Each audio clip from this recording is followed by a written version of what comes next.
So I'll go on to introduce Elise. I haven't met Elise before tonight, but I do know that she is the Executive Officer of the Queensland Social Enterprise Council.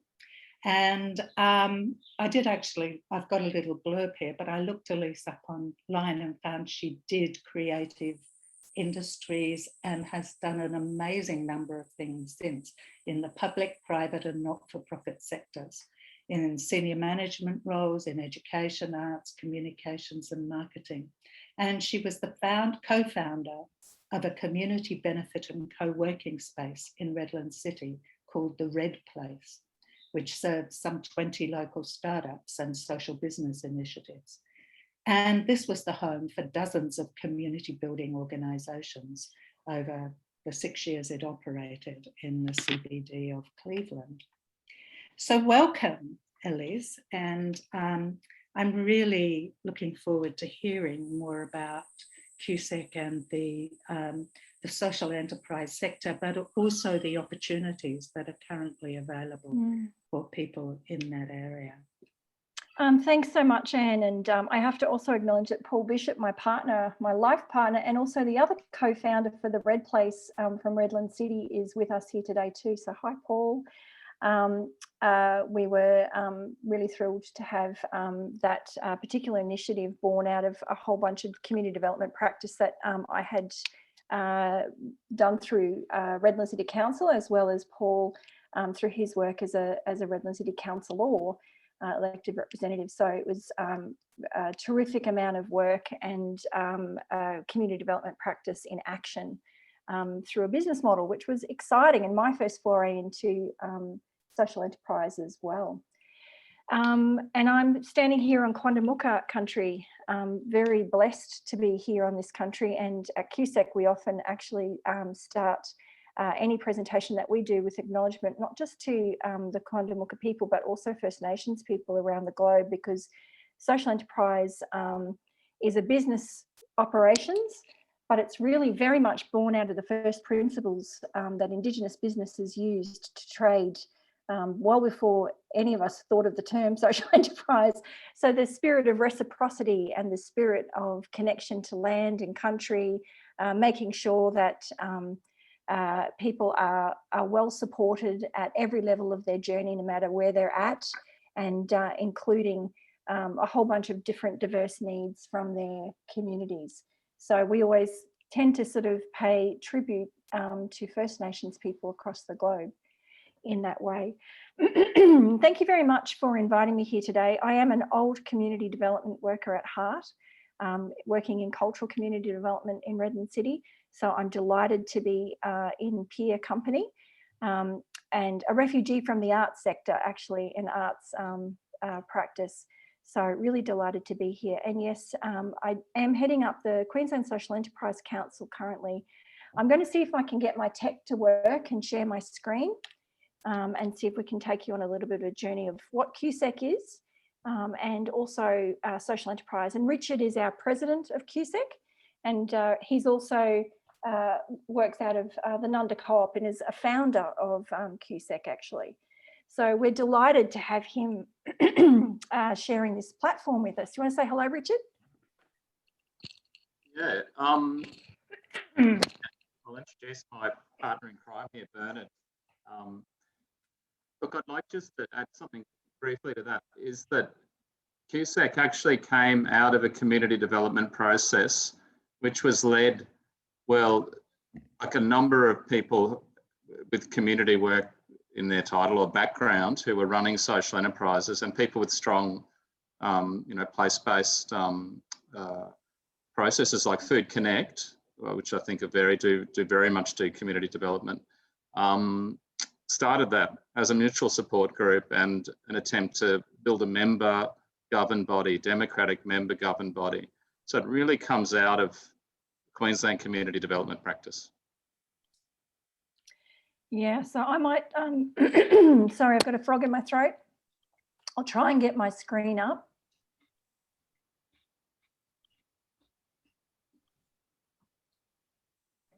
Hoping that everyone can see that. Let Let me see if I can do the fun thing.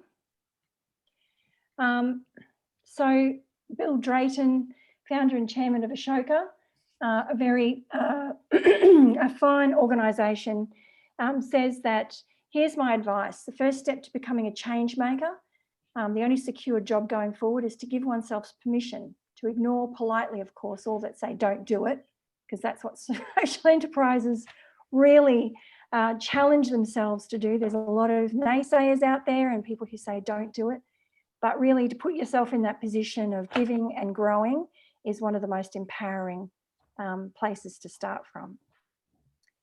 So what is a social enterprise? I'm not quite sure if everybody in this group has been aware or know what social enterprises do, or heard the term before. Even social enterprises that I come across often say, I didn't know I was a social enterprise, which is kind of sad and surprising. And there is a lot of contention around what the definition is. And we've sort of nestled ourselves into a fairly open brand of social enterprises. So basically they've got a defined primary social purpose, cultural, environmental purpose. They derive a substantial amount of their income through trade rather than foundations and grants and donations and gifts and things.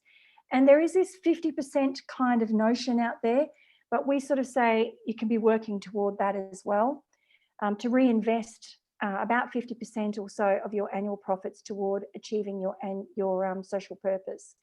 But at QSEC, we sort of embrace people along that journey as well. So we're more a family approach rather than a certifier or a value adder.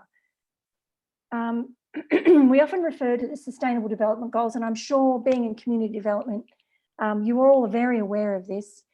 Often the big contentious issue around this is what goal do you pick and how do you pick what you're going to go for? We also hear that sometimes people can sort of think that, well, this is sort of like from developing countries. We actually have all of these Sustainable Development Goals still being worked towards in this country. And there are still challenges that we face in every country around the globe as we face climate change and population growth and demands. We really want to attach ourselves to at least one or two of these Sustainable Development Goals when we're setting up a social enterprise. We often also say that these are indivisible. So while you can't achieve great outcomes in 17, you can actually make sure that you've got, oh, I've got some feedback happening. You can make sure, sorry, what's going on there? Is everyone hearing that feedback? If you don't have your microphone on mute, could you please put it on mute, everyone? Great, thank you. We often say that, you know, rather than trying to go and spread yourself too thin, just do no harm in the other Sustainable Development Goals. Social enterprises sit fairly much in the middle of the spectrum of businesses and operations and organisations. So down one end is the community welfare organisations, then you've got not-for-profits that sometimes do a trading arm, which can do social enterprise as well. And then right up the other end, you've got big corporations who don't do very much social impact work. And then you've got social and ethical businesses and some businesses who do corporate social responsibility work. But where social enterprises are really different is it's their purpose that leads their organisation or their business. And that's really where our heart and our soul is occupied, is in this space. We do help organisations pivot towards social enterprises as well, but our body, our peak body really loves to sit in that middle space. So you'd think that somebody might be crazy starting a social enterprise. You do have to have a real personal connection and understanding of the issues and problems before you go about. And like a good community development worker, you should really understand your beneficiaries or your people that you're working with before you embark upon any kind of venture or any kind of solution. You need to be working with people rather than doing things for people. So you need to have researched, you need to have some practical outcomes and a really good revenue model that you can drive your trade and your value. So making those lasting differences can be really difficult to do in a social enterprise if you don't have really good foundations. So we always sort of go back to the heart and soul and the purpose of the organisation before we actually expand or scale or any of those things. Making that lasting difference is often very much place-based, and it's very much small interventions, and it's with people, which takes time. So there's heaps of examples of social enterprises, and we've got Richard here, which is great, and Bernard. It's fantastic to have you guys along too. There's so many different colours, shapes, sizes. There's so many different ways to set up a social enterprise. There's so many different business models that you can approach. And these are just a very small handful of social enterprises that exist in our ecosystem. Some of them are very much jobs focused. Some of them are connected more to health outcomes. Some of them are working towards circular economies. Some of them are Indigenous owned businesses, and they're eking value and enterprise through Indigenous practice. Some of them are doing laundry services. Some of them are working purely in health management. So it's a really broad range of enterprises that attack solutions and problems from all sorts of different angles. So there's no end to the possibilities of social enterprises. I'm going to talk a little bit about social procurement because as community development workers, you'll probably have and be attached to large organisations that might have a procurement arm, and the way that you collect services is actually really important for the growth and the sustainability of local social enterprises that are based in your regions. We talk about social procurement as winning tenders, which is exactly what it is. Preparing tenders, there's a lot of work that goes on behind the scenes around the relationships that are built and also the conditions for each of the tenders to make sure that they match the local and social value that's around in your area. We work with an organisation called Social Traders. They are a certifier of social enterprises and they can often help that journey. If you belong to a large buying group, like a large not-for-profit or a large corporation, or a local government association or state government department, you can actually work with Social Traders and they will help you design all of your programs and training and support for your officers, and also help connect you in with us to help you find where your local social enterprises are. One of the trickiest things around social procurement is developing our depth of market. Often you might find that it's a little bit hard to find them. And that's why QSEC is really born. And Richard, I wouldn't mind having you come on the line now and talk a little bit about QSEC and its start. You were there right at the beginning, and just talk us through a little bit about it. You've got to undo your mic, Rich.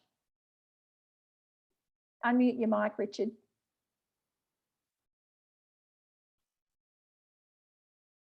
Okay.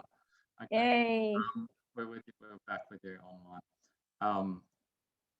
Now, there's probably a few young people in the room, but I'm very deaf, so I'm often using cone of silence strokes. So anyway, yeah, so QSEC began, there was a group of social enterprises, and actually we called ourselves the New Mutualism Group. So we identified with the mutualist tradition of economic development, which goes back to the hundreds of years, back to predates corporations actually, back to the cooperative movement, which is about emancipation of workers, and also, you know, had a lot of social agendas, including, sorry, anyway, so it goes back to the co-op movement. Anyway, a small group of us who were doing this sort of stuff met as a practice group, really, support group, connected with Foresters Community Finance back in the day. So people like Food Connect, us, there's Sandbag has a social enterprise seed, Reverse Garbage, people like that. And out of that, we decided we needed to try and influence government, initially it was, around social procurement, which Elise mentioned, and providing opportunities and recognition for social enterprise. And that led to the formation of the Social Enterprise Council in 2013. You know, run on voluntary steam for quite a number of years, until very recently, where the advocacy of the council led to the announcement of the first, Queensland government policy around social enterprise, and a funding announcement, which Lisa will mention later. So that's a bit of background, but it really comes out of that community, that sort of meso-level work of organisations working together and supporting each other.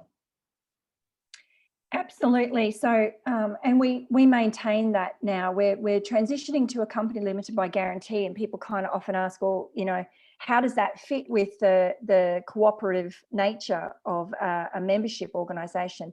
And what we've done is really create a heap of feedback loops and consultative platforms, so that we can keep in touch with our members and have them raise up their voices through the mechanisms that we've got through government, as well as through our other advocacy and stakeholder groups. So it's it's a really good fluid conversation that we have with our members. Richard and I are often on the phone, and we do a lot of work in the regions. And one of the big pieces of work that we've established this last year is to find local champions in each of the regions across Queensland. And that way we can help to find where are the local social enterprises in these regions. And this is really helpful for people like community development workers and local councils, as well as other social enterprises who want to stay in touch with each other, or build communities, or create advantage and collaborative places for place-based solutions. So if you go onto our website, the QSEC website, you'll actually find a regional map that you can click on, and then all the social enterprises in that region will pop up. And there's also a directory that you can find out if you're wanting to set up in an area a social enterprise for circular economy. You might actually go into that directory and find out who else has done that across the state. And you can make those connections yourself, and then create those conversations about, how do I do it better? Where did you start? How can I begin? Where did you, have you got any advice? So we really have worked really hard at that place-based communication and community development 101 type model. We've actually built a communications and member engagement strategy, which takes us through the IAP2 platform for community and development engagement. So in every stakeholder matrix, we've actually built communications around how do we manage our community development in each of those, and community engagement in each of those areas. So it's a very robust system that we've set up to really help engage with our members. And we often say that social enterprises equal local living economies. And Paul Bishop, you'll love this. It's a matrix that really helps to explore what's the difference of traditional organisations and social enterprises, not-for-profits, and those sorts of things. If you look at it on a matrix, where organisations are often very much internally focused and very much siloed, social enterprises are nearly the opposite of that. They really stretch out, and they build networks and teams. They have ecosystems of support, and they build collaborative partnerships, and they're very much about that place-based solutions. So there's a heap of, if you haven't come across social enterprises before, there's a heap of different business cases and different avenues that I can pop up in an email and send out to you guys if you want to have a look at some of those resources, if you want to try and get your head into it a little bit more. QSEC's done a lot of place-based work, and one of the big community development pieces that we did with social enterprises last year was build this Reset and Recover with Impact program. Through COVID, we obviously saw that there were heaps of organisations that were really struggling to reset their businesses, and were relooking at their business models and really struggling to say, well, how do I pivot? How do I change? Can I still do what I used to do in this new climate? So we were able to access some funding, some additional funding through government. And we went out to 3 different regional townships or regional areas. And we ran a series of 3x2 workshops, but there was a whole heap of community development work that came before that. So we did lots and lots of work on the ground to work out exactly what would people want. Do they want workshops? Do they want just a digital kind of, check-in? What's the conditions that they want? What kinds of things would they want to learn? Who would be the right kinds of people? How do we build an ecosystem support for them in their regional area if they haven't reached out to other social enterprises or to their ecosystem people prior? So we did 3 lots of 2-day workshops in each of those townships. We contacted and worked with over 50 social enterprise participants across the state. We did a mixture of face-to-face workshops and then also a digital online learning community afterwards, and a series of webinars and touch points after that to really help them make sure that they were using the tools, answer their questions, and really to help them embed some of the learning that they had in their business models. One of the really great things that came out of that was people wanted to see what are the opportunities arising in their regions. And we did a 3-hour session on opportunity mapping, where we invited in local government, state government officers, business leaders, chambers of commerce, all the different kinds of stakeholders you'd want to have at a table to discuss some of the issues that were emerging from COVID. And we did this whole mapping session where we could really start to see where were the opportunities for social enterprises coming out of this. And from that, we've developed 6 local economic recovery projects. And we're working with those 6 projects specifically that we're going to be building like a business case for them to go and access additional funding to actually implement their programs. And 3 of those projects have already started to work on that, and it looks like they're going to get up. So that's pretty awesome. But at the end of this next recovery phase, we'll be able to celebrate their wins. There's a homelessness social enterprise setting up in Darling Downs. There's an upcycle village being established in central Queensland. And there's a performance centre, Aboriginal and Torres Strait Islander dance centre being established in far north Queensland. Those are the 3 that really look like they're going to get legs.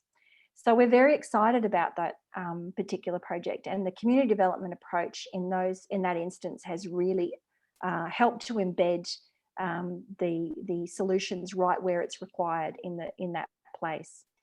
Now, we do have a great announcement that happened last year, which was $8 million worth of funding is going out to our social enterprise networks. And we have chosen some initiatives, some 6 initiatives that we really think will be big levers for change. Social enterprises often need access to space. So if you're working in your organisation, if you've got some space, you might need to think about how you might be able to access some cheap space that can keep providing impact. Social procurement, so getting those linkages happening in organisations for buyers and suppliers of social goods and services. We really want to start to look at an innovative funding for job creation. How do we actually explore funding models and really crack some of the barriers that have been presented to social enterprises over time? How do we crack through that? We're looking at social enterprise grants, building on ecosystem support, and really trying to drive down some of the education training components that we need to have social enterprises flourish. And then there's continued advocacy and representation that QSEC wants to be able to do to press this forward in lots of different departments, not just DESBIT. So it's almost the end of my timing, and you'll be super pleased with me. I want to leave you with this one little quote, which is really quite lovely, and something to think about when we sort of walk through this next bit and thinking about what social enterprises can do in your communities. When our grandchildren ask us where we were when the voiceless and the vulnerable in our era needed leaders of compassion and purpose, I hope we can say that we showed up, and that we showed up on time. This takes a lot of love and a lot of purpose-driven work, and it takes a huge amount of compassion and empathy to sit in this space and to work with people in such an open fashion. And I'm really hoping that this is our time, that through this COVID time, that social enterprise can prove to be a really solid way forward to really help us to demonstrate that compassion and where business can actually make a big difference in people's lives. So thank you very much. Thank you, Elise. Thank you very much indeed. That's a really good overview. Dan, are there questions we should address quickly? Is there a one question for Elise there that we could address very briefly before we move on? Yeah, the main one, just give me 2 secs to bring it up. Just if we could define what a social purpose is. Oh, wow. Good How long question. have we got? Sorry, I asked that, but it is kind of hard to wrap your head around it, because you've put that matrix up and you've given examples. It's very broad, but yeah, I mean, what a business is that's not a social purpose. Give us the opposite example or something. Like what do you mean, really? Yeah, so my friend at CCIQ at the Chamber of Commerce, Stephen Tate, would say that every local business is a social enterprise. The big distinction is, why is your business there? What are you trying to address? Are you trying to make money and get your kids to ballet? Or are you actually trying to make a difference in one of the Sustainable Development Goals? So if your business is really, part of the DNA of your business is to actually address social inequities, cultural inequities, or environmental inequities, that's where it starts for social enterprises. And that's the big difference. So you can have businesses that operate and like mining, for instance. I'm just going to put that out there. What's the difference between a social enterprise and a miner? So they can actually give money, isn't that nice, to lots of good causes, but are they actually addressing the Sustainable Development Goals? Are they reducing their impact on the planet?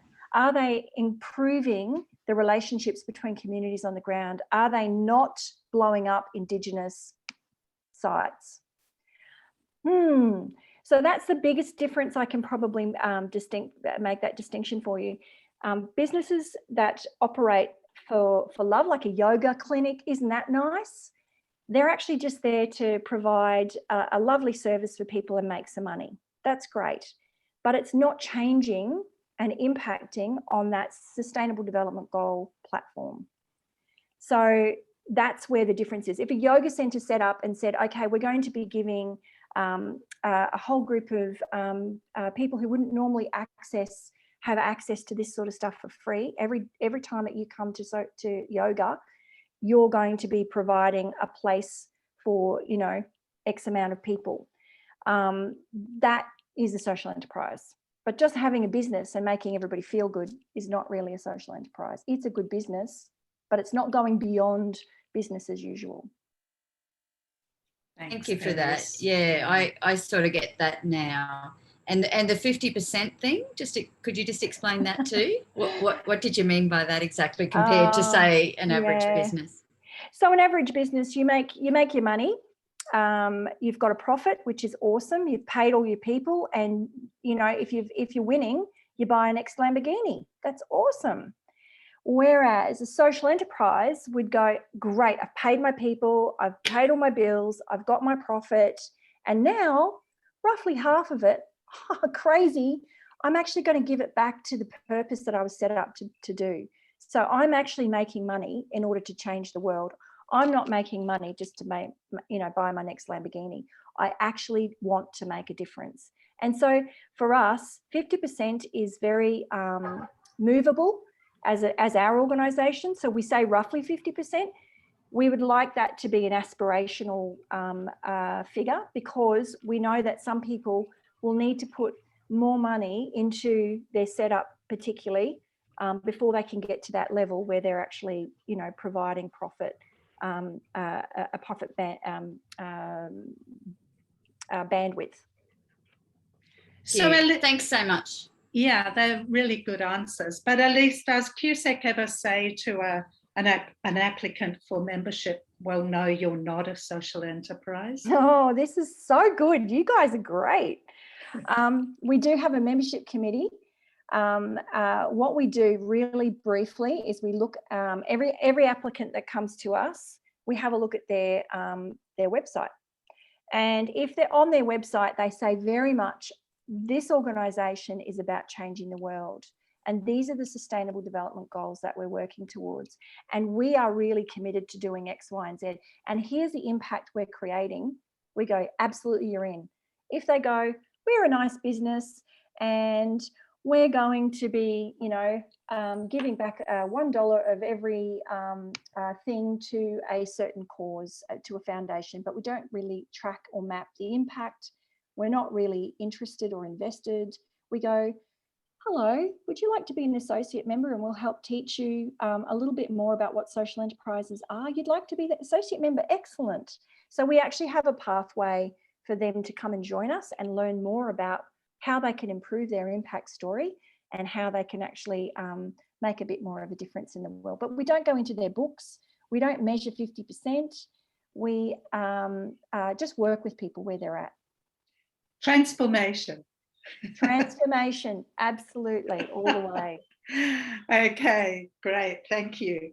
Well, we're going to go on now to hear from Richard and Bernard about Nunda Community Enterprise Cooperative, and we will have more time for questions at the end of that. I should introduce Richard, and I think most of us know him already, and I haven't actually got a little blurb, but Richard, is known to many of us as a person who has for many years struggled and succeeded really in holding a very bottom-up community development momentum with the building and sustaining of social enterprise. And we know that that's not an easy thing. Richard's going to be talking with Bernard Denny, who is a member of the cooperative, has been so since its very early days, I think, and now wears many hats, working in the cafe business, the cafe business, espresso train, as well as being chair on the Nunda Community Enterprise Cooperative Board. Bernard, welcome, and I'll hand over to you and Richard now. Thanks, Anne, and thanks, Elise, for that wonderful overview of our broad church sector. And as Anne said, we're sort of the very grassrootsy end of it, or at the very grassrootsy end of it, but we actually see benefit in the broad social economy approach. Anyway, thanks, Anne, for introducing us. We've got a bit of a presentation for you, and we're going to be a little bit provocative. Actually, I've loved the comments coming up about antisocial social enterprises. I've just got to hold my tongue there. Antisocial enterprises, sorry, of which there are many, but we won't get into that. Nice bit of humour coming up there. And of course, there's antisocial innovation, which you see all the time. Now, okay. Can people see that? Yeah, cool. Okay. So our presentation is titled Community Development and Social Enterprise. It's not as much of a leap as you might think. And there's some different people there. So these guys, they call themselves the Mountain Mowing Men. They're from Bhutan originally. And they, with the support of people like Bernard and the co-op, they set up their own community businesses, mowing. So they've got hundreds of customers now. Previously, they were looking for work. It's Kirsty and Danny here in the cafe, and our good food trailer, which gets out on the road. So that's just some of our businesses. Okay, so we'll click. So we think if you're already hold on, I'm just going to move. I can't see the title. If you're working with others to address the barriers you or they face, you're probably already a social entrepreneur. And some people might not like that language. It's a bit neoliberal. And we'll actually refer to a great article around that later on. But anyway, we're going to use that language. But we think we need to demythologize this idea of social enterprise and a social entrepreneur. Our experience is, at its most sustainable and effective, social enterprise is not a white knight approach. So it's not a Richard Branson coming in on a charger and sort of saving all these poor people. It's a normal human behaviour, and it can also be collective work. Sometimes it is top down, and that's fine. Like there's some really good top down social enterprises that create opportunities for people. We're not saying that's not a good idea, but it also can be bottom up and it can be collective. There's a great quote in Muhammad Yunus's recent book: we're all social entrepreneurs, we just don't often have the opportunity to find out. And our experience is you don't need an MBA, you don't even need a business background to do social enterprise effectively, but you will need to incorporate knowledge of business practices or some economic understanding. If that's not present in your community, it probably already is. People have got those skills, and you may have it in your CD toolkit already. If you don't, you can go and you can look at, just add it, learn it. So, oops, hold on. And here's the provocation. Sorry. So we think a good CD framework actually has everything you need in it, pretty much, to develop a social enterprise. And there's key movements, as we know, in CD. Now you go to the people. You start with the people, like Elise was saying. You listen to what's happening on the ground. You get an understanding. You look out for shared agendas. We know that's really, your community development workers' ears prick up when they hear people saying the same thing. You invite those people together. You help people reflect and move from it being their problem, like it's, in our instance, it's my fault I don't have a job, it's my fault I've been sacked 30 times or something like that, to, oh, hold on, there's a number of other people with the same problem. Maybe it's not me, maybe it's the system's fault. Maybe there's some other reason why this is occurring and it's not my fault. And then usually some sense of purpose arises out of that, some indignation or, hey, we need to change this. And that is really powerful, I think.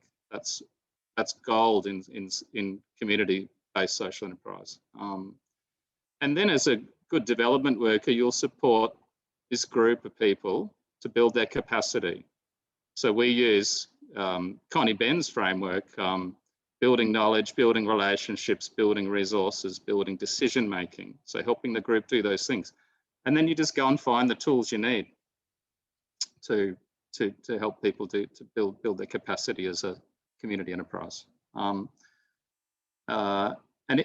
that's basic CD, really. If the only thing I think you might add is in your framework is balancing participation and production. So you balance the participatory element, and it's a creative tension. It's actually a really valuable tension. And productivity, production. So you've got to have an effective business. As Lise says, it's a majority from trade. So you've got to have a good business engine you've got to pay your bills and pay your people. So you've got to pay attention to that. And there's trade-offs at times, and it's not always, it's a bit of a seesaw, but that's the creative tension. So hopefully our story sort of shows these, I think, just very basic CD, in the sort of basic wisdoms or understandings, not basic to put into practice, but things we'd all be aware of. So this is the co-op story. So there's co-ops garnered a few awards over the years. No, we won the, in fact, we won the last year, we won the Social Enterprise of the Year, for being the best social enterprise in Australia, which is a great achievement for our organisation. It goes to show you that, you know, we as a social enterprise really do look after the community, and also the staff that work there. It's been going for nearly over 30 years. We've all worked together as a team, and I think that's important in any business, really. Thanks, Ben. And there you are back there, mate, a younger version of yourself. And some of the cafe crew, some of the parks team, and that's just some of the businesses. In the beginning, listening to people's stories. Now, this is one of our people, Craig, who has been a part of the Nunda Co-op since it started. Nunda Community Enterprises Cooperative, NCEC, was formed out of the aspirations of people with intellectual disabilities and mental health issues who desperately wanted to work but remained long-term unemployed. This population experienced among the highest and most persistent unemployed of any in Australia. They had tried over and over to find a job, but it didn't feel like anyone was listening. And Craig says, I was always excited and hopeful at the start of each job, and then shattered, angry and feeling lousy and useless at the end of it. People were going to job agencies, and some people, the community workers who knew them counted 20 or 30 times that same experience. No job at the end of it. Maybe a few TAFE degrees, but no job. So 1995 to 1997, bringing people together. In 1995, community workers in Nunda, who had listened to a number of people with similar stories, suggested they meet to discuss the common issue of employment. A public meeting at the Nunda Neighbourhood Centre, and the group were joined by volunteers from the centre who wanted to help. This new group decided to work together and form their own people's organisation, creating meaningful employment for people with disabilities. Over the next couple of years, they built relationships with each other and the local community, experimented with different types of work, explored models of employment creation.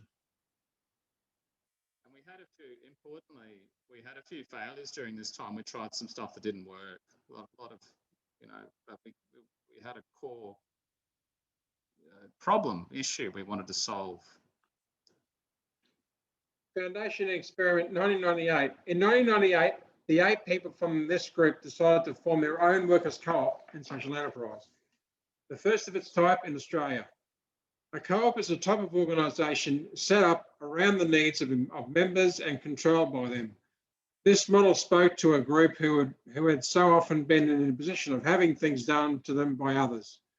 Over the next couple of years, co-op members explored a series of employment creating projects such as yard mowing, card making, a veggie box delivery service. The group didn't wait for resources to begin this work, but used those already at hand, including their knowledge and skills, their connections and relationships, unused community resources such as the basement and backyard of the Foresters Community Finance Building, just around the corner from the neighbourhood centre on Wood Street. So we had a chalk shed there, and the ute was parked underneath Foresters, and we utilised those local resources. So this one probably we won't go into this a great deal because but this is a classic community framework for looking at what economic opportunities are within the local economy. So it's like the leaky bucket. So you can see all the money spilling out of the local economy, and you kind of want to get that circulating, so you want to plug some of those leaks. And we noticed there was, for example, there were local parks that a New Zealand multinational was mowing, the whole city actually. local businesses and charities we knew were just buying all their goods and services from elsewhere. Obviously, of course, the job services were making a packet. So there were, you know, and the payday lenders actually were making a lot of money off people that we knew. So around 2000 and 2002, the group participated in a local government planning process and asked if they could be paid to mow 2 small parks. This led to the first social procurement in Australia. Now the group mowed more than 50 parks for council, and the program has spread to more than 20 other social enterprises in Brisbane. The co-op employed its first paid coordinator, Dave Langdon, in this year, a former social work student with a business background, whose task was to work with co-op members and help grow the business to create meaningful work opportunities for members. And that's actually really important. So some people will know Maury. There's Dave in the background behind Maury, Michael and Tony, Danny, some of the early members, some people from Foresters, Catherine and Richard D. Simon are there. And CLA, with Maury works for CLA. They're a service organisation that also sponsor community development work, and they invested the wage in Dave. They gifted they saw this as important, and they gifted their resources to help this people's organisation stand on its feet. And there was just 1 year, I think, of a wage was the, and then there was some other support resourcing, but it wasn't just like it sort of sprung out of nowhere. It was resourced by a local community organisation. Okay. In 2001. In 2004, next steps. With the parks business successful and growing in 2004, the co-op responded to the requests of those members who did not want this type of work.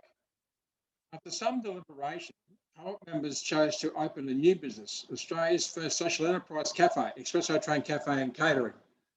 The site of Espresso Train was an old pizza restaurant which had been turned into a community meeting room by Community Living Association CLA Inc., a local disability support organisation who allowed the co-op to take on the underutilised space. The co-op also received its first major government grant in 2004, which was for rent for a number of years for a parks depot. Rather than paying a private landlord, the co-op members partnered with Foresters Community Financing and Community Living Association to buy a community property, securing a long-term community as asset.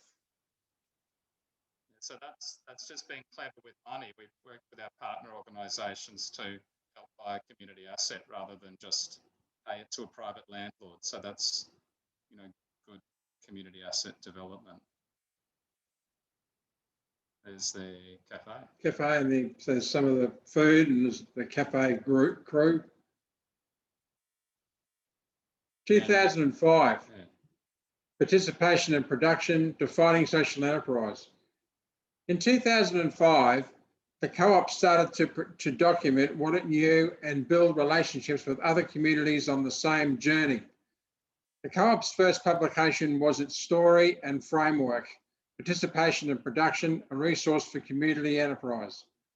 It also worked alongside emerging social enterprises, forming the new Mutualism Group, which is now the Queensland Social Enterprise Council, QSEC, the first peak body for social enterprise in Australia. This group was Dr. Ingrid Burkett, published the first books on social enterprise and social procurement in Australia, paving the way for development on this new way of addressing market failure and complex social and environmental issues. We still do partner with our colleagues in the academy and thought leaders, people like Ingrid, to really explicate what we're doing, learn more about ourselves and share it with others. So that has been really, really very important. So this next period is us just growing. I won't go too much into this, We got some grants, we grew our contracts, we got a bit more professional. We started supporting people from refugee backgrounds as people were starting to approach the co-op. And we actually took that to the co-op members. Do we want to do this work? And they voted on it and they said yes. So we started doing work in that regard. And we did some clever things with solar power, which raised money. So we've got a bit of a solar farm on the roof. So anything we can do to keep the money coming in. And there's some of the, and we worked with, I see Phil's in the room, Phil Brooks. We actually worked with Seed in the early days when Susan Black was there around support to, I think Dave went and did a bit of mentoring with Steve Williams around establishing Seed back in the really early days. And then they took that, they developed that into their own form of social enterprise. And then there's some other refugee-led businesses we've supported here more recently.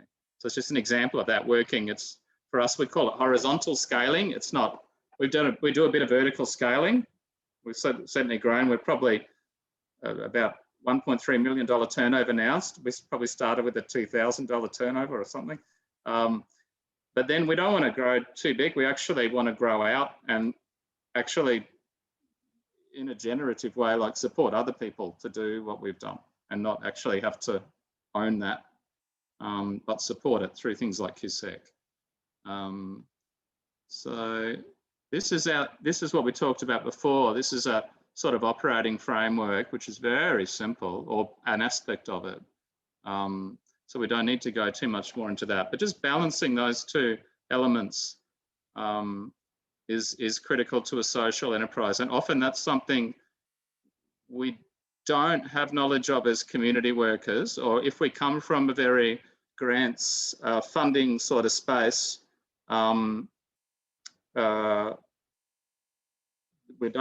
we need to understand this balance with enterprise a bit better. But you see some examples of it around the world, like organisations like Self-Employed Women's Association in India, who just do this, and probably actually without the much grant, sort of just do it from the economic aspect, because there's maybe not the grants around. So yeah, but if we've grown up in a grant-heavy space, it is another thing to get your head around. But that's a nice framework for managing that. Okay. And then this is capacity brick by brick. Now, NCEC started humbly but built capacity by looking to 4 key areas. Relationships. What relationships do we already have, and how can they be strengthened? What new relationships do we need? Knowledge. What knowledge do we already have, and what new knowledge do we need? Example, cultural, technical, industry, business, financial knowledge. Resources. What resources do we already have, and what new resources do we need? Financial assets, equipment, materials. Decision making. How do we make decisions, and why could we improve the decision making in the co-op to improve our member focus, business capacity, and/or community involvement? So that's an example of that. That's a really powerful framework, I think. Like it's really simple, but it just, when you're in the work, you just go, where are we at with this group? What do we need? Is it relationships? Is it knowledge? Is it resources? And then you just go and find it. It's very adaptive. So we might just, these are just our values. I know we're running a bit short on time, and there's some more we want to get to, but they're very much common community development values with some enterprise elements. Then we will look. It might actually be worth mentioning this slide. We a little while back we sort of noticed that we were losing a bit our developmental focus and our member-based focus. So people were starting to say things like, oh, Richard, you're the boss, I'm just a worker, that sort of thing. And it was often the newer members who were coming in as we'd grown, because they hadn't experienced that building phase of the sort of real development phase. So we engaged Peter and Linda from UQ in a piece of action research, and out of it came we re-engaged in that member engagement and development aspect, because we didn't want to lose that. It's really important to our model. So that, and you can read that it's a journal article. Oh, and there you are, Bernard. So that's at the Social Traders Awards in Melbourne. So we went down there. And that last slide speaks of some of the growth in recent years. And we've partnered with the local shopping centre. So Mervac run that corporation. And we got an award in relation to that partnership with them. And there's the centre manager or the works manager there, Steve and Bernard. And we actually didn't pick up the gong that year. We came second or something like that. But we got to go down to Melbourne and we got to build relationships with the local shopping centre manager, where a lot of our people actually used to spend a lot of time as customers, or people spend, it was a place people spent time. Now it's a place we maintain all the indoor and outdoor plants. Why a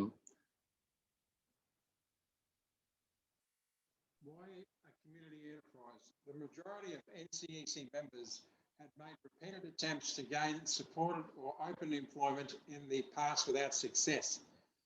Controlling their own successful business has given them long-term work as well as a say and an influence around job design, workplace culture, and a sense of ownership. This is our place.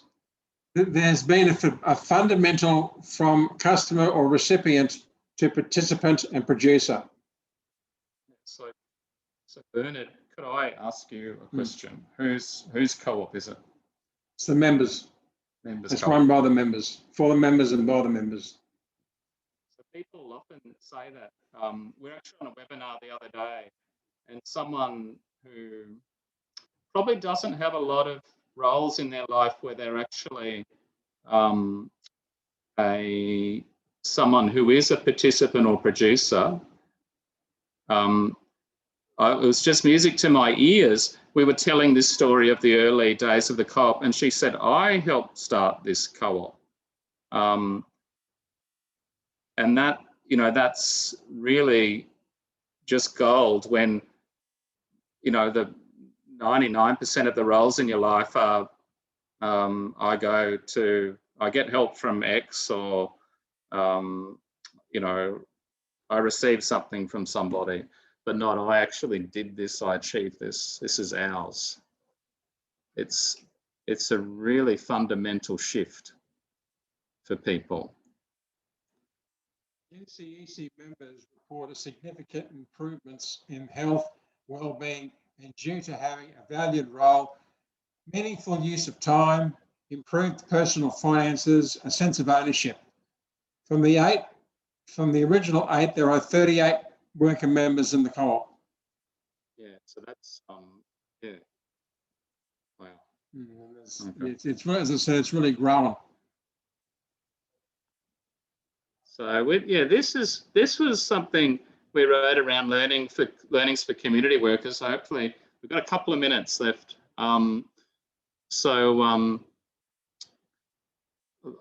just summarise these. So I think CD is really suited for working in this area, and you don't need to wait till the resources flow in. You can start with what's at hand, and good CD process, you look at what resources are around. So you don't need to wait. Mid-sized organisations are perfectly placed to do this work because, as we know, they're good at engaging people at a local level. Although you could do it within a larger organisation. you really need to listen to the people. That's fundamental to the framework. You can really get it wrong if you don't do that, and actually cause harm, I think. The powerhouse of this process, I think that the critical fuel that you need to have in your tank is that movement from private to public, and a recognition, some analysis that this is not our fault, and a little bit of indignation around that, or a lot, is just drives things forward. And it makes you solve problems. It makes you learn. Like, I had no idea about business and none of us did. But you just learn it because it's if you've got a really important problem to solve, you'll do it. And then the final point is, what's great about this sort of model is really, if people don't build some ownership, really disadvantaged people don't build some ownership of a problem, and if we actually don't give people the opportunity to take up ownership, but when are we ever going to address the root issues? It'll just be, addressing surface. It's important to address surface issues, but we won't get to the nub of it anyway.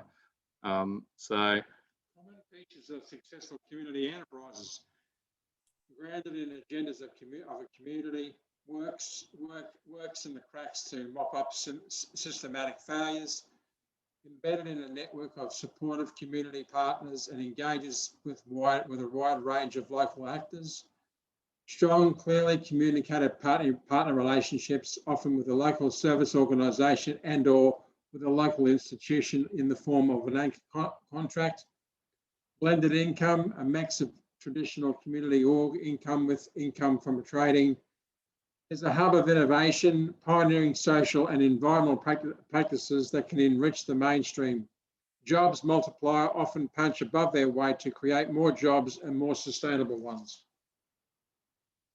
So there's some features we see, particularly that one around, to emphasise that one around relationships with networks and local organisations. For us, it was CLA and Foresters. CLA in terms of the service supports they offered, and Foresters in terms of use of space and finance. And then having an anchor contract. And for us, it was council, Brisbane City Council. So having, a key source of income.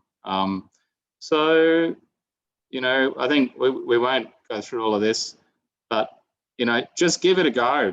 Is our recommendation. Just start, give it a go, and start with what you know and who you know, and trial and experiment. When you're ready, develop a business plan and reach out to others on the same journey, like QSEC, people in QSEC, and QSEC's creating lots of forums for these kind of conversations as well. So that's it from us. And the other, we've put some resources up that you might want to have a look at as well, and we'll share this presentation. So that's it, I think, from us. Yeah, okay. And that presentation, by the way, was developed. Actually, we just adapted it. We gave this talk last year or was it the year before, the Les Halliwell Memorial Address at Toowoomba at the Community Development Conference there. And there was a fair bit of process in developing this that engaged our speakers group, of which Bernard is a member. So that really comes from a range of people who are members of the co-op who pulled that together. Great, so that's us. And we're open for, I'll get this off. Dan, you can take back magical control of things. And we've finished slightly over time. So we've got opportunity till 5:30, I think, for some Q&A, some conversation, some Q&A, I think. Is that correct? Yeah, that's right. Thank you so much, Bernard and Richard, for such a generous presentation, which of course I love. There's something about developing the jobs and the organisation and the governance with people, which makes this particular social enterprise so alive and such a wonderful thing for us to hear about. Every time I hear it, I'm inspired. But I think some questions have been coming up.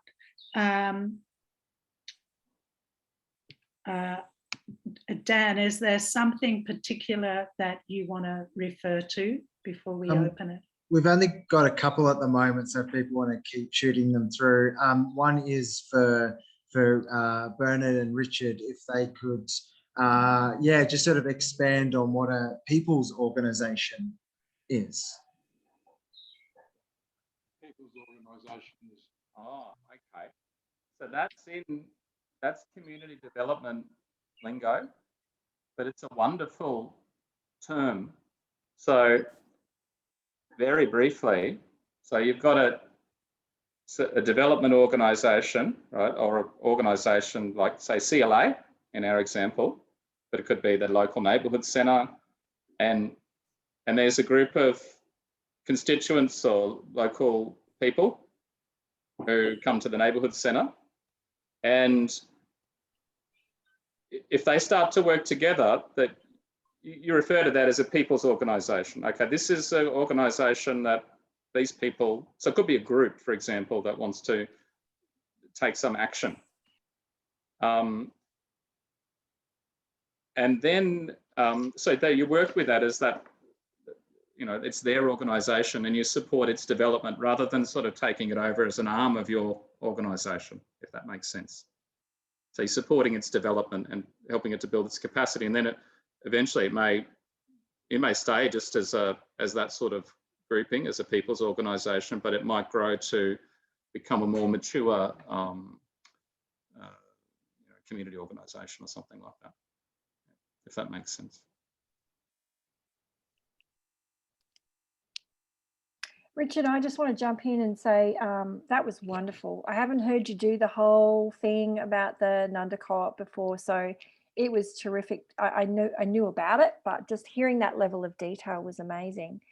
What I loved particularly about it was that collaborative approach. It all came from a group of people with a shared, issue coming together, rising up, but also including other stakeholders in that journey, getting the access to the cheap or free space to begin with to help your journey, and potentially getting little bits of grant money, then winning the big tender.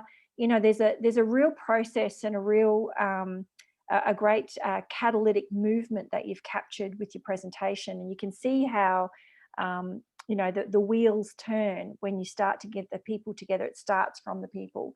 So the community development framework just worked beautifully. So thank you so much for that. That's fine. And I think we couldn't emphasise more that it's not, NCC didn't achieve it on our own. Really, we were assisted by CLA significantly, council, and then foresters actually were quite helpful. So it was embedded in a range of community supports who lent their resources. And we actually often find that the most successful social enterprises actually start with not just a single entrepreneur, but they actually start with entrepreneurs embedded within a network of people who support and create that environment for change. So having that catalytic collaboration is just perfect. I saw in the chat room about the microfinance and saving circles and how that fits in. We could probably do a whole session just on social finance. So what happens with social enterprises is they often fall in the gaps between accessing finance from a business perspective and also not being able to catalyse. Often they're not for profits, they're often for-profit organisations. So there's not a lot of grant action happening. And even if you are a not-for-profit, accessing grants can be, as we all know, really tricky. to help get that seed funding and to help get the, the startup sort of moving. So microfinance comes within that whole support of social finance, what we kind of call the broad church of social finance. It comes from everywhere from, gifts and grants, all the way up to microfinance, to community funded initiatives, so crowdfunding, equity funding, venture capital, it goes all the way up to the other end. So utilising the different levers of finance can be, we could actually spend a whole session just talking about finance, social finance. Have you got something to add there, Richard? No. I think that's part of the, it's community economics, the social finance. There's a whole lot of ways you can engage in this space depending on, community need. And, yeah. So, yeah, and you could have a whole session on that sort of community economic approach. Yeah. Yeah, and I think, for every social enterprise, it's going to be slightly different. And for every social enterprise, and, depending on where they sit along their maturity pipeline. So at QSEC, we often sort of say that there's 3 basic status or situations of social enterprises. One's down at startup. And that's, obviously a startup in social enterprise can take a little bit longer than a normal business. Because they have to do their impact work as well, and they're often starting from a very low financial platform. Then you've got stand-ups, and what we call those stand-ups is usually they hit their 3rd to 5 year mark, and they start to actually be able to employ people. They start to be able to really, catalyse their movement. They start to have big tenders come through and some secure supply lines, and then they move to the stay-ups, what we call stay-ups. And they're organisations that have been around like Nunda for ages, and they've got a really steady business model. They've got they often need to scale. They need to scale either vertically or horizontally, as Richard was saying. And there's finance will suit different organisations all the way along that pipeline at different levels. And depending on when you're ready for it and what kind of model you're operating, you can tap into various levels of social finance all the way along. But it's tricky. Like anything, it takes a lot of work and a lot of hard yakka to unlock some of those social finance levers. Yeah. So you may be wanting to ask a question, and if you just click on the reactions button at the bottom of your screen, you can raise your hand, and Dan and I will be looking out for you. Then you could unmute yourself. We'll invite you to unmute yourself and switch your video on, so you can actually ask your question directly to Elise or Richard or Bernard or all 3. We're not shy. Sorry? We're not shy. You're not shy. Oh, very good. I see there's I see there's one there from Leslie Bennett. Leslie, do you want to put your question yourself? If you do, unmute yourself and click on your video.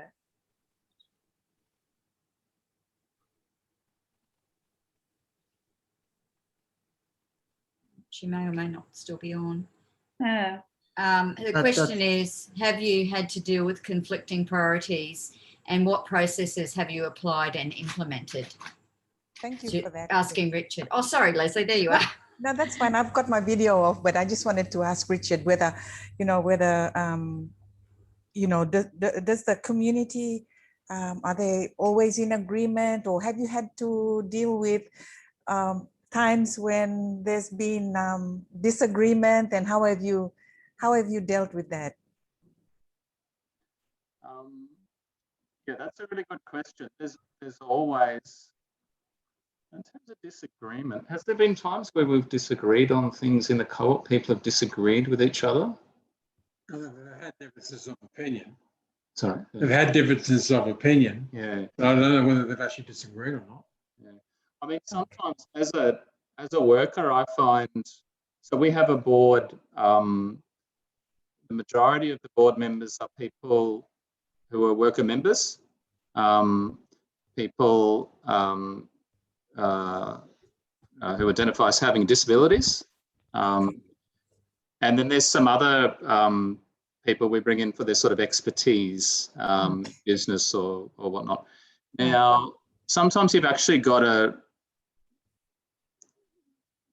as a worker, I find you've actually got to not foment conflict, but you've actually got to encourage people to consider debates. Otherwise, Yes, it can be, you can be in a position where you just sort of,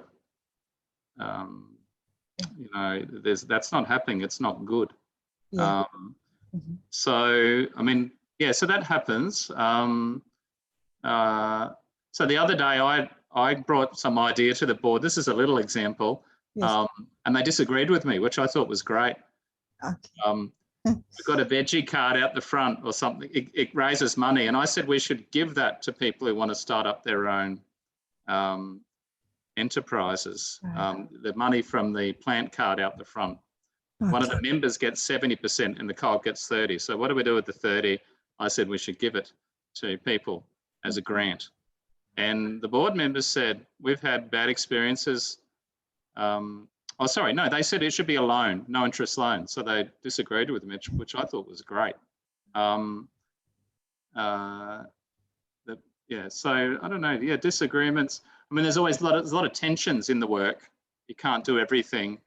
And that's probably the most difficult thing. You'd love to create a particular amount of employment for somebody, but you might actually not be able to achieve that within your resources. So you've got to look at what's the trade-off and what's the best you can do.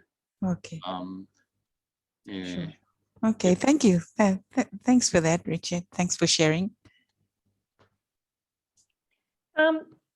I would like to just say, I know we've only got a few minutes left and I'm going to have to jump off very shortly, but I just wanted to sort of leave you with a little bit of a thought, maybe, where to from here?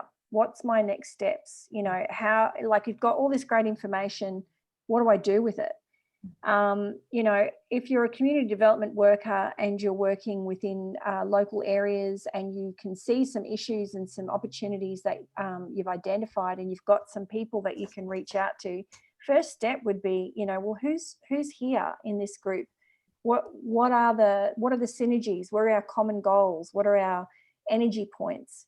And, grabbing together a couple of people and having a chat. And really working on, well, is this important to people? Is it not?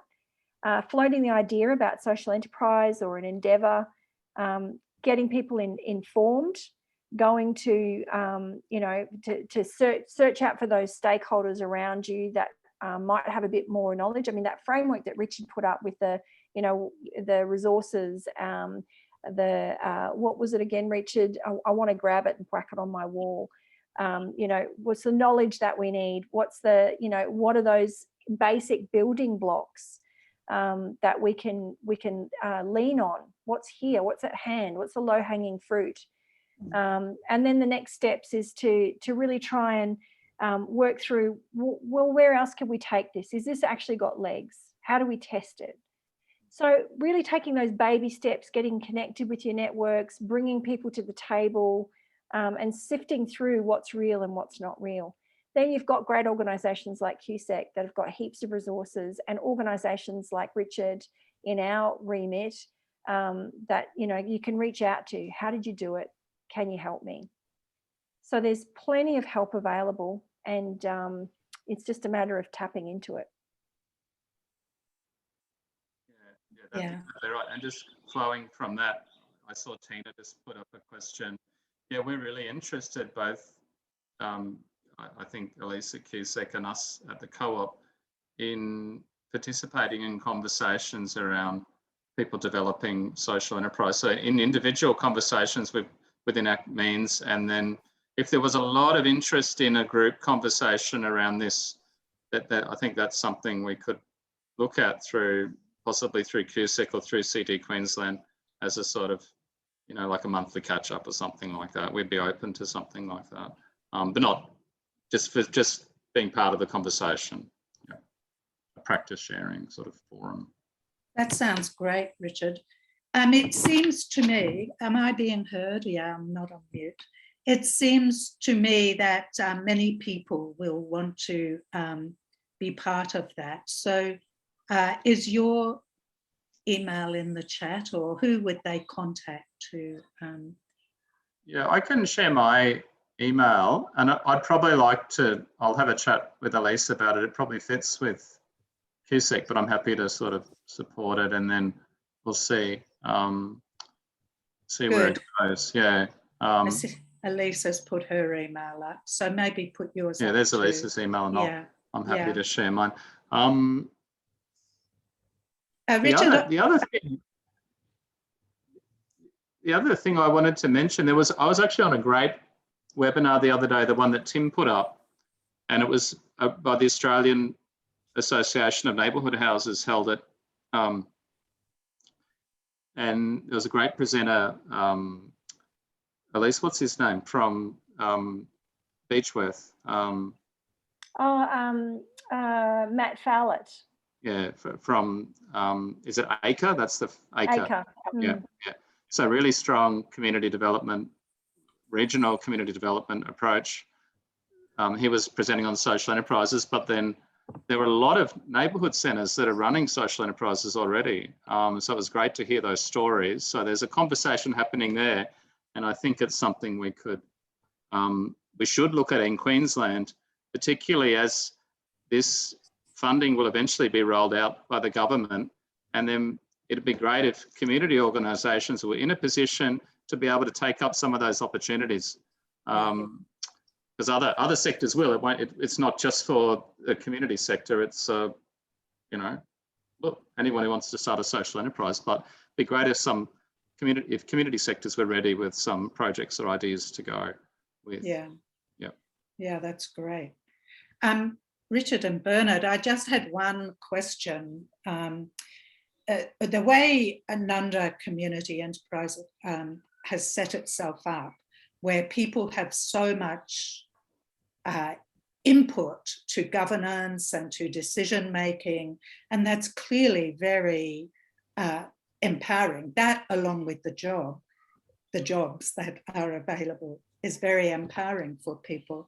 But I think it's also the case, and has been a bit my experience, that sometimes the strain of running a social enterprise, say for a neighbourhood centre, means that the board of the neighbourhood centre make a lot of the decisions, and the people who are part of the social enterprise don't get to really influence those decisions.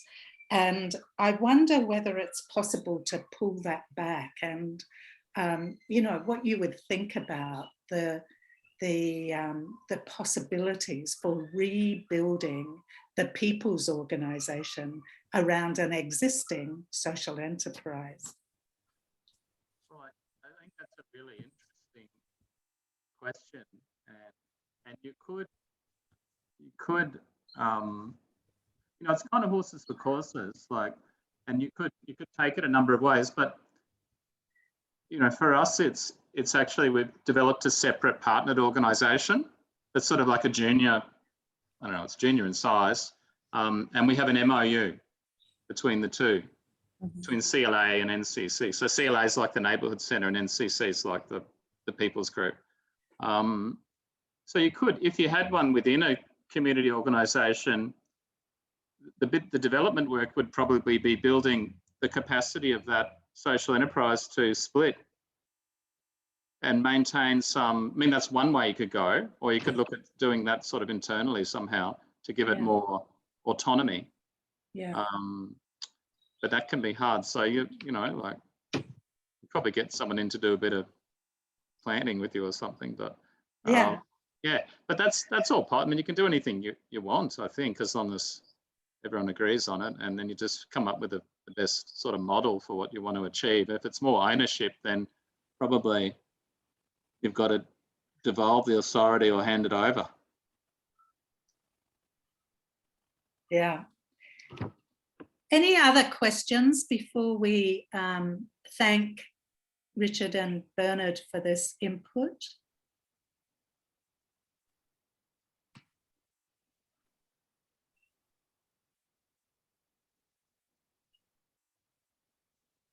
No, I think people have had their questions answered by the looks of it. So I'd really like to thank you both. I do remember parts of this presentation from the CD conference, but it has grown more sophisticated, and or maybe you just had longer to work on it, and or maybe it's that we had a a more purpose-built session or something. But it's we're getting more sophisticated all the time, Anne. It's very impressive. Thank you both so much. And yeah, I think send some, if you've got your reactions button on, I think you can send some signals of thanks to Bernard and Richard for what they've been doing. I'm sending you hearts and claps, and Carmel's saying something here. Let me just see if it's, this raises the bigger issue of how to initially structure in the beginning developmental process and then work with the group. Yes, of course, you're absolutely right. But some people have got down the track and not done that. So thank you both so much. That's just been wonderful. Really lovely. So what we do now in the seminar is we move to just a little bit of time for people to be in small groups and network with each other. If Richard and Bernard, if you'd like to participate in that, you'll just get put in a small group, which would be wonderful for us all. And this will go on for about 20 minutes or so. Sometimes people want to leave at this point, and if you have to go, we understand that. But thank you to all the participants who came. We hope everyone's building on this movement, this great movement forward. And Dan, I'm going to hand over to you to put people into small groups. I see there's people are leaving. We might give you just a couple of minutes if you want to leave or if you need to grab something. And then we'll have just a little networking session. And we won't come back to this large meeting. When your networking group is finished discussing, it's time to go home.